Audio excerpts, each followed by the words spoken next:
Ya, Assalamualaikum warahmatullahi wabarakatuh. Perkenalkan, nama saya Hambali dengan NPM 2308260246. Di sini saya akan mengerjakan tugas remediasi di blok Basic Sistem Organ 2 mengenai sistem reproduksi. Jadi, pertama-tama kita akan masuk terlebih dahulu dari anatomi dari sistem reproduksi. Ada genitalia feminina dan ada genitalia maskulina. Genitalia feminina terbagi dari eksterna dan interna. Di eksterna ada mons pubis, labium maius, labium manus, vestibulum, klitoris.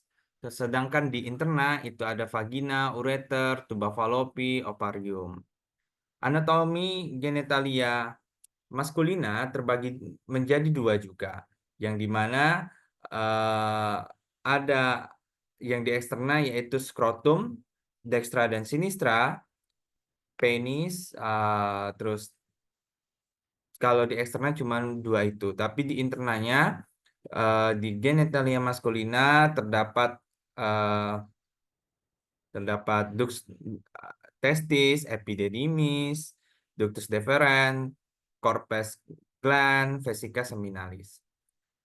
Dari anatomi genitalia maskulina dan feminina, kita masuk ke anatomi anatomi dari urinari. Jadi eh, urinari sendiri terbagi menjadi dua, yaitu ada upper dan lower. Sistem urinari upper itu ada renal, dextra, dan sinistra, ada ureter. Sedangkan sistem urinari yang lower itu terbagi menjadi dua, terbagi menjadi tiga, yaitu vesika urinaria, eh, prostat, ureter, uretra. Selanjutnya kita akan masuk ke bagaimana sih hormon diproduksi pada manusia. Jadi hormon reproduksi merupakan peran penting dalam mengatur fungsi sistem reproduksi pada pria maupun wanita. Hormon-hormon itu diproduksi eh, oleh kelenjar endokrin yang dipekerjakan untuk mengontrol perkembangan seksual, fungsi gonad, dan proses reproduksi. Eh, Hormon reproduksi pria itu ada gonadotropin, GnRH, LRH, FSH. Sedangkan untuk hormon perempuan itu ada GnRH, FSH, LH, estrogen, dan progesteron. Kalau di laki-laki ada namanya testosteron. Selanjutnya yaitu fisiologi sistem urinari.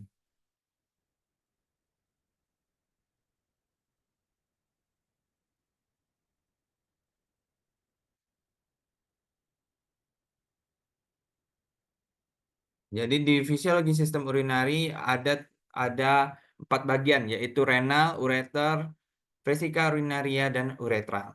Renal adalah nama lain dari ginjal, merupakan organ utama dalam sistem di dalam tubuh yang berfungsi untuk menyaring darah, mengatur keseimbangan cairan dan elektrolit, serta mengeluarkan zat-zat sisa metabolisme. Ureter berfungsi lain halnya dengan ureter. Ureter berfungsi mengangkut urin dari ginjal ke kandung kemih melalui kontraksi peristaltik. Selanjutnya ada vesika urinaria, yaitu organ berongga yang menjadi tempat penyimpanan sementara urin yang dihasilkan oleh ginjal sebelum dikeluarkan dari tubuh melalui uretra. Yang terakhir, yaitu saluran terakhir dari urinari adalah uretra, yaitu saluran yang menghubungkan kandung kemih dengan lingkungan luar tubuh, berfungsi sebagai jalur akhir untuk mengeluarkan urin dari tubuh. Eh, dari fisiologi sistem urinaria, kita masuk ke fisiologi reproduksi maskulina dan feminina. Eh, di maskulina terlebih dahulu itu ada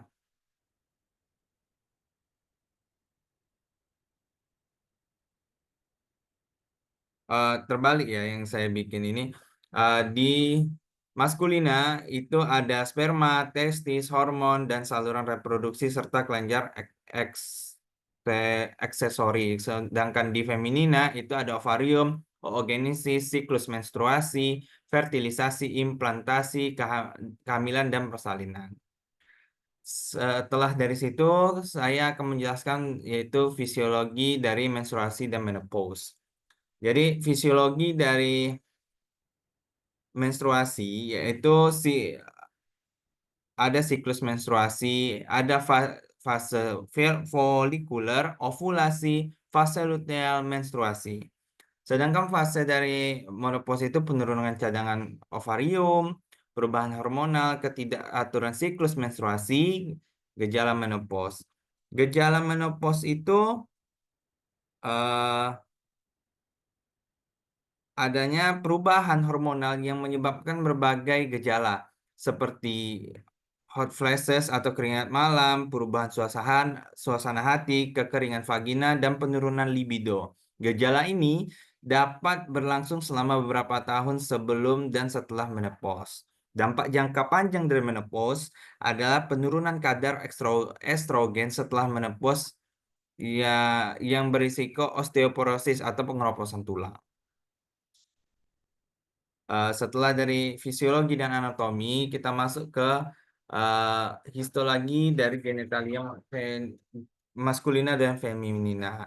Di maskulina ada ductus genitaliis testis, ada pars cavernosa, spongiosum, sel lidik, stertolis. Sedangkan di feminina itu ada follicle primordial, follicle primal, follicle sekunder, follicle de Graaff, corpus luteum, corpus albicans, dan sel granulosa. Sedangkan di urinari itu ada cortex, medula, nefron, glomerulus, TKV, ansa Henle, TKD, tubulus contortus. Apa sih TKP dan TKD? Jadi ini setelah kita menjelaskan mengenai itu, selanjutnya yaitu saya akan menjelaskan mengenai fisiologi berkemih. Jadi berkemih itu organ-organnya itu ada renal, ureter, vesika urinaria, dan uretra. Yang tadi fisiologi sistem urinaria. Tapi fasenya yaitu ada dua fase pembentukan dan fase berkemih. Fase pembentukan yaitu pembentukan urin terjadi di ginjal melalui 3 proses utama, yaitu filtrasi glomerulus, reabsorpsi tubulus, dan sekresi tubulus. Sedangkan fase berkemih yaitu setelah urin terbentuk, ia melalui ureter, kemudian ke kantung kemih. Ketika di kantung kemih terisi dan terasa penuh, reseptor regangan pada dindingnya mengirimkan sinyal ke otak untuk memicu refleks untuk berkemih. Jadi kurang lebih seperti itu bagaimana tubuh merespon ketika ingin buang air kecil. Dan sampailah kita di akhir, yaitu referensi yang saya gunakan yaitu De Ziegler D mengenai optimal uteri anatomy and physiology necessary for a normal implantation and presentation 2016, De Kiko, Franco and Wu, Anatomy Abdomen and Pelvic Smell Genitourinary Tract 2020, Rosner J yaitu Female Reproducing 2024, Kunkan GR yaitu perkembangan saluran reproduksi wanita terbitan tahun 2018. Demikian presentasi yang dapat saya sampaikan. Terima kasih. Selamat pagi. Assalamualaikum warahmatullahi wabarakatuh.